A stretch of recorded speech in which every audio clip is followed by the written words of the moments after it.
Assalamualaikum warahmatullahi wabarakatuh. Hai semuanya, perkenalkan nama saya Awalia Pratiwi. Saya mahasiswa dari Universitas Terbuka Purwokerto, Prodi Ilmu Administrasi Negara. Dalam video ini, saya akan menjawab tugas 1 yang berisi 2 pertanyaan, yaitu macam-macam term dan logical fallacy atau sesat pikir. Yang pertama, kita akan bahas tentang term.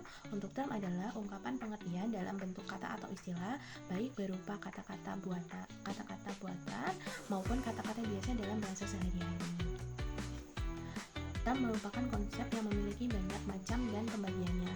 Namun, pada kesempatan kali ini saya akan menjelaskan 3 macam term, yaitu yang pertama term berdasarkan konotasinya, yang kedua term berdasarkan denotasinya, dan yang ketiga term berdasarkan cara beradanya atau predikamen.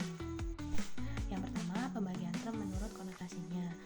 Menurut konotasinya, term dibedakan menjadi 2, yaitu term konkret dan term abstrak. Term konkret adalah term yang menunjuk pada benda nyata dan dapat ditangkap dengan panca indera. Contohnya meja, kursi, lemari, kucing.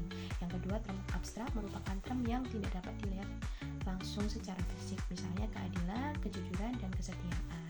Yang kedua, pembagian term berdasarkan denotasinya. Berdasarkan denotasinya, term dibagi menjadi 2, yaitu term umum dan term khusus. Untuk term umum juga dibagi menjadi 2, yaitu term universal dan term kolektif. Untuk term universal yaitu sifat umum yang tidak terbatas oleh ruang dan waktu, misalnya manusia, hewan, dan mahasiswa.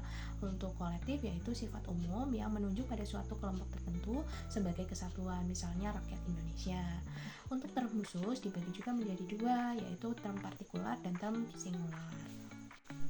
Yang ketiga, kita akan bahas tentang term berdasarkan cara beradanya sesuatu atau predikamen. Predikamen dimaksudkan tentang beradanya sesuatu. Term ini merupakan term yang paling luas, yaitu term yang ada dan ada. Sesuatu yang ada dibagi menjadi 2, yaitu ada yang tidak terbatas dan ada yang terbatas. Selanjutnya, saya akan menjelaskan tentang sesat pikir atau logical fallacy. Sesat pikir adalah kekeliruan penalaran berupa pembuatan kesimpulan dengan langkah-langkah yang tidak sah karena melanggar kaidah-kaidah logika, maupun berupa perbincangan yang bercorak menyesatkan karena memasukkan hal yang membuat kesimpulannya tidak sah, baik secara sengaja ataupun tidak disengaja. Sesat pikir memiliki banyak macamnya. Menurut ahli logika Deliangji, sesat pikir terdapat 3 macam jenis, yaitu sesat pikir secara formal, verbal, dan sesat pikir secara material. Lalu bagaimana cara kita untuk menghindari terjadinya sesat pikir? Yang pertama, kenali dan pahami jenis-jenis sesat pikir agar kita bisa menghindarinya ketika kita sedang berdiskusi.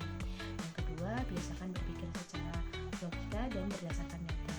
Yang ketiga, evaluasi argumen kita secara kritis. Dan keempat, pertimbangkan